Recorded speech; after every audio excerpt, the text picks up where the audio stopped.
Sino ba ang hindi nangarap na tumira o makapasyal man lang dito sa BGC? Bawat kanto may kwento, bawat pader may kulay. Kaya naman hindi nakapagtataka kung bakit maraming tao ang bumabalik-balik at gustong pumunta dito.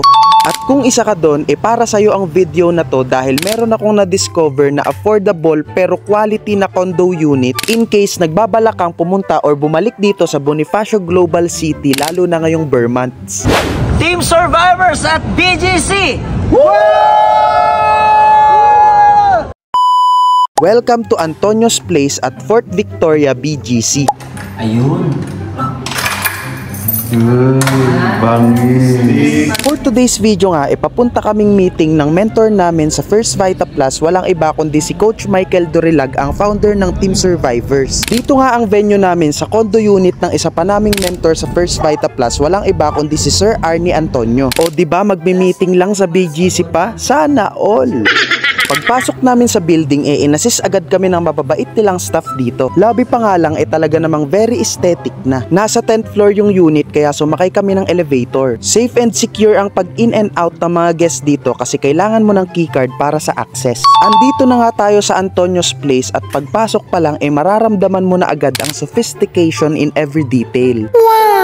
Ang unang bubungad sa'yo pagpasok yung kitchen area nila na kumpleto sa gamit. May ref, oven, lutuan, utensils and everything na kung gusto nyo nga magluto ng sarili nyong pagkain ay pwedeng pwede.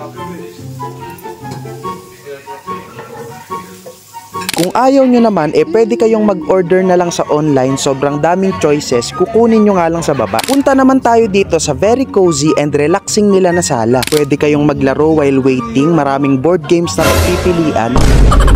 May wifi and TV, may bluetooth speaker and microphone na kung hindi nyo trip mag-movie night, pwede kayong mag-karaoke.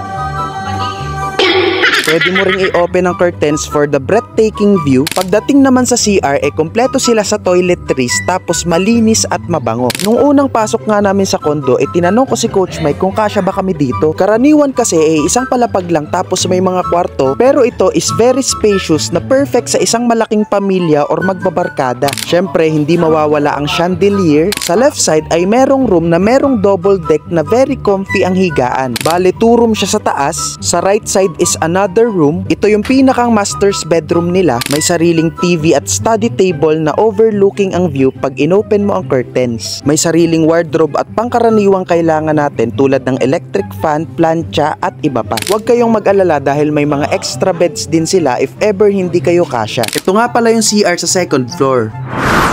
At syempre, hindi mawawala ang pool area na located sa 5th floor ng building na to. Ang maganda from here matatanaw mo ang busy streets of BGC. Ito yung ilang clips naman paggabi dito sa BGC. Hindi nga kami masyadong nakapag-uli kaya yan lang kasi sobrang ulan ng araw na yan.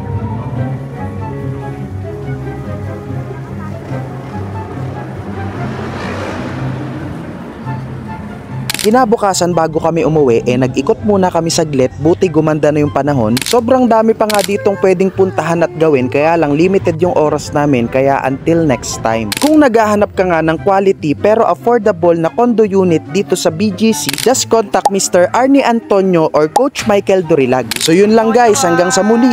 Thank you for watching. Peace out! Maraming salamat, Sir Arnie!